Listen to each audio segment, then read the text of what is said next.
এখন দেখবেন নানান জায়গায় নানান রকম ফেরিওয়ালা ঘুরছে, কেউ নানান রকম কাপড় সে নিয়ে ঘুরছে। তো অনেক সময় দেখবেন আপনারা অনেকে পারফিউম সেন্ট মেন্ট নিয়ে ঘোরাঘুরি করে, তা সাবধানে থাকবেন। তো অনেক সময় কি হয়, ওই সেন্টের জায়গায় ওই অজ্ঞান করার ওষুধ মিশিয়ে ওগুলো তারা সেল করে। যখন কেউ দেখে ফাঁকা জায়গায় আছে বা কেউ নাই আশেপাশে, তখন আসে আপনাকে বলবে যে দেখুন, একটু টেস্ট করুন, পরীক্ষা করুন। কারণ টেস্ট করতে টাকা লাগবে না। আপনারা তো বলবেন ঠিক আছে, তো একটু চেক করেই নেই, চেক করলে তার অসুবিধা নাই। কিন্তু আপনি ওই চেক করবেন, তারপরে হয়ে যাবেন আপনি স্ক্যামের হাতে ফাঁসে গেলেন। আপনি অজ্ঞান হয়ে যাবেন, তারপরে আপনার কাছে যা থাকবে সব কিছু নিয়ে চলে যাবে। তাই এরকম স্ক্যাম এখন বহুত হচ্ছে।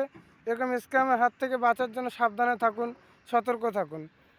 বাকিটা আপনার মর্জি। রাধে রাধে।